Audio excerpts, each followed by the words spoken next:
Right from tyres to the somewhat unlikely subject of food. Government figures suggest that the average family in this country these days spends only £30 to £40 a week on food. That seems an appallingly low figure, but it looks even worse when you compare it to the amount of money we're prepared to spend on our cars. Because the AA tells us that the average car these days costs £50 to £60 a week to run. Those are, of course, average figures, so you can't draw too many conclusions, but it does show the kind of sacrifice that people are prepared to make in order to have the mobility that comes from having a set of wheels. Of course, one way of reducing that expenditure is to buy at the very bottom of the market. So away with BMWs and all that sort of glamour, and we're going to look at the 4 cheapest family cars you can buy. As it happens, they all come from Eastern Bloc countries, and they sell themselves basically on the marketing pitch. You can buy a new car for roughly the cost of a second-hand one. But does that claim really bear closer scrutiny?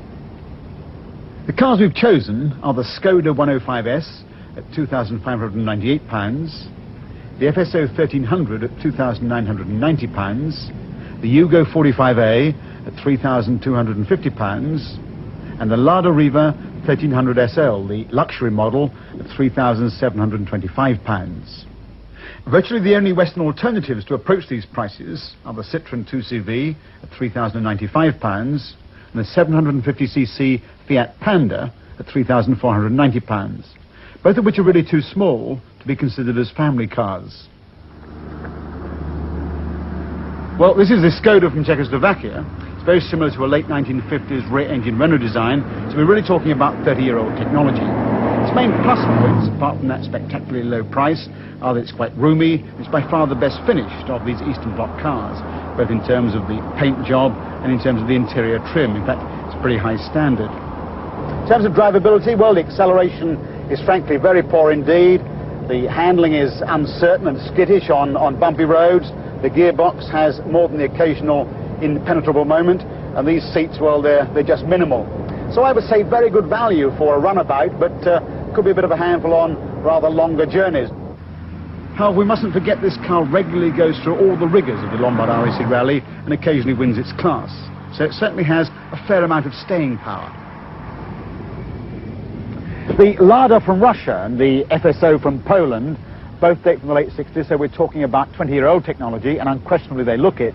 And they're both modelled on discarded Fiat designs, the 124 and the 125. The Lada costs £700 more. For that you get a tachometer and a radio stereo and headlamp washers. But their major offering, of course, is space, because they are genuine 4 or 5 seaters. Unfortunately, from then on it's all downhill, because they really are badly put together. On the outside you've got ill-fitting panels and a marginal paint job. On the inside you've got badly cut trim everywhere, bundles of wires hanging out and so on. And it gets worse because the drivability reflects this generally second-rate appearance.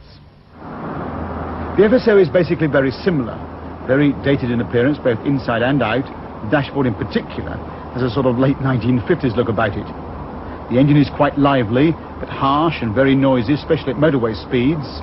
The steering is heavy. The handling is erratic. The car moves about all over the road on anything but the flattest surface. So even at these prices then, these cars, the FSO and the Lada, can scarcely be recommended as value for money. This is the last of our Eastern European cars, the Yugo, from Yugoslavia of course, based on an old Fiat 127 design with a hatchback.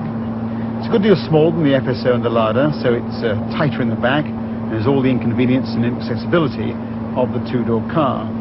But it's pretty well put together. The steering is light and responsive, and the car has pretty good fuel economy at around 40 miles per gallon.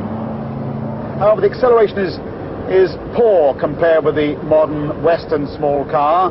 The handling is, to say the least, uncertain, particularly on bumpy roads or on greasy roads. And I would say that on anything other than rather short trips, it would be pretty wearing to drive.